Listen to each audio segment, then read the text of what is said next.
Party मुख्यालय में स्वागत है बंधुओं।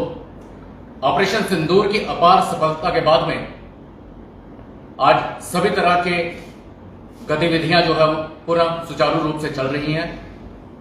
उसी को लेकर आज कुछ ऐसे बिंदु हैं जो कि हम सभी के संज्ञान में होना जरूरी है। हमारे बीच में बात रखेंगे डॉक्टर ताहिर चौधरी जो कि हमारे प्रदेश के प्रवक्ता हैं।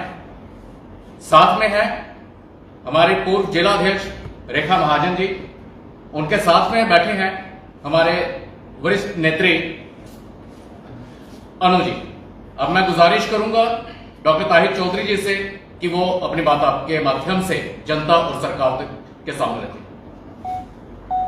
आज का जो टॉपिक है बहुत इंपॉर्टेंट है और आप मीडिया के भाई बहनों के साथ शेयर करना बड़ा जरूरी है।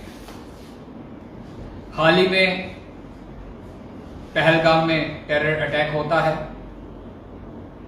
उसके बाद ऑपरेशन सिंदूर का शुरू होना, पाकिस्तान को मुंह तोड़ जवाब देना, और इस बीच में हमारी भारत की सिक्योरिटी एजेंसीज ने बहुत सारी चीजें, बहुत सारे इश्यूज, सेंसिटिव चीजों को देखा और उन चीजों के ऊपर कार्रवाई स्टार्ट की। आज अभी तक की अगर हम बात करें, पूरे भारत देश में लगभग 20 लोगों को अरेस्ट किया गया है, जिनके साथ बहुत सारी अलग अलग एजेंसियां सवाल जवाब कर रही हैं, इंटेरोगेशन चल रहा है। और ये वो लोग हैं जो अपने देश में रहते हुए भारत देश में सारी फैसिलिटीज को लेने के बावजूद वो कारनामे कर रहे थे जिसे हम लोग स्पाई कहते हैं, जासूस कहते हैं। दूसरे देश को, पाकिस्तान को यहाँ की सेंसिटिव इंफॉर्मेशन दी जाती थी। बहुत सारे ऐसे चेहरे बेनकाब हो चुके हैं भारत देश के अंदर अभी तक। बहुत बड़ा कदम है। देश की एजेंसीज को हम मुबारकबाद देते हैं अपने भारतीय जनता पार्टी के प्लेटफॉर्म से, और सरकार से हम रिक्वेस्ट करते हैं कि इसके ऊपर और कड़ी कार्रवाई होनी चाहिए। अभी तक हरियाणा, पंजाब, उत्तर प्रदेश, इन जगहों पे लोगों को अरेस्ट किया गया है। ये वो लोग हैं जो यूट्यूबर हैं, जिनका अक्सर दूसरी पड़ोसी देशों में आना जाना रहता है। वहां की सरकारों से बड़े बड़े गिफ्ट लेते हैं, ऐशो आराम वहां पे इनको मिलता है, घूमना फिरना इनका फ्री होता है, ट्रैवल इनका टोटली फ्री होता है, बड़े बड़े होटल्स में इनको स्टे करवाया जाता है, और भारत देश की ये इंपॉर्टेंट चीजें, इंपॉर्टेंट इंफॉर्मेशन वहां की कंट्रीज के साथ शेयर करते हैं। ये चीजें सामने आ चुकी है। मुझे लगता है कि हमारी एजेंसीज को इसमें और कार्रवाई करनी चाहिए और ऐसे लोगों को बेनकाब करने की कोशिश की जाए जो देश के लिए खतरा है। हकीकत में ये लोग देश के लिए खतरा है। स्पेशली मुझे लगता है कि जम्मू कश्मीर में ऐसे लोग बहुत होंगे।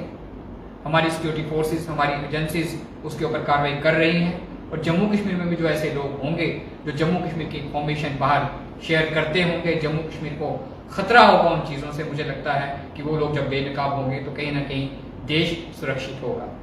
आप लोगों से ये बात शेयर करने की इसलिए बड़ी वजह है क्योंकि आप लोग पब्लिक के बीच में रहते हो, आवाम के बीच में रहते हो। आप लोगों को बहुत सारी चीज़ें हमसे पहले पता चलती है कि कौन क्या कर रहा है, किसकी क्या एक्टिविटीज़ है, कौन आज से 3 साल पहले किन हालात में रहता था और आज किन हालात में रह रहा है, आज उसके पास गाड़ियां कहां से आ गई, आज बड़े बड़े महंगे मोबाइल कहां से आ गए, आज बड़े बड़े घरों में कैसे वो लोग शिफ्ट हो गए, कहां से उनका जो एक लिविंग स्टैंडर्ड है वो चेंज हो गया। इन लोगों के ऊपर नजर रखने की जरूरत है, क्योंकि आज के टाइम पे जो एक इंसान है अगर एक घर बनाता है तो उसकी पूरी उम्र लग जाती है। अगर वो एक गाड़ी लेता है तो दूसरी गाड़ी कभी नहीं ले सकता, क्योंकि पहली गाड़ी की जो EMI होती है बैंक की, वो उसी को पूरा करते करते उसकी जिंदगी निकल जाती है। तो ऐसे लोगों के ऊपर नजर रखनी पड़ेगी। आप लोगों को देश का साथ देना पड़ेगा, क्योंकि देश का जो मीडिया के लोग होते हैं, आप जैसे लोग होते हैं, देश की जो एक सही हिफाजत है आप लोग करते हैं।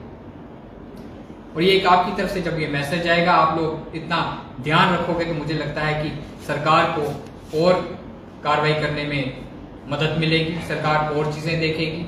अभी तक बहुत लोग पकड़े गए हैं, कुछ लोग हनी ट्रैप के जरिए इन्वॉल्व हुए, कुछ लोग और चीज़ों से इन्वॉल्व हुए, कुछ लोगों को लालच दिए गए, कुछ लोग बाहर बार बार जाते रहे, आते रहे। बहुत सारी चीज़ें आज हमारी एजेंसीज इन्वेस्टिगेट कर रही हैं और इस इन्वेस्टिगेशन का भी हमें इंतजार करना पड़ेगा। और मुझे लगता है कि जम्मू कश्मीर में जो ऐसे यूट्यूबर हैं बहुत सारी सेंसिटिव रिकॉर्डिंग करते हैं, बहुत सारे बॉर्डर्स के ऊपर चीज़ों को रिकॉर्डिंग करते हैं, हमारे एयरपोर्ट सेंसिटिव हैं, हमारी ऐसी जगह यहाँ पे सेंसिटिव हैं, जब वहाँ पे वो जाके वो यूट्यूबर्स रिकॉर्डिंग करेंगे और जब वो वायरल होगी तो कहीं कहीं उन लोगों के ऊपर भी शक की नजर जाएगी कि जम्मू की जो सुरक्षा है, जम्मू के इंपॉर्टेंट स्पॉट्स हैं, ये जब बाहर के हमारे इन मुल्कों को पता चलेगा, इन कंट्रीज को पता चलेगा तो हम कहीं ना कहीं खतरे के बीच में रहते हैं। और ये चीज़ें के ऊपर ध्यान देने की ज़रूरत सबको है। हम सबको मिलजुल के इस जंग में हाथ मिलाना पड़ेगा। सिक्योरिटी फोर्सेस अपना काम कर रही हैं, एजेंसीज अपना काम कर रही हैं, लेकिन मीडिया के लोगों से हमें उम्मीद है कि आप लोग भी इस चीज़ पे ध्यान दोगे, क्योंकि आप लोगों को सब मालूम होता है कि कौन क्या कर रहा है।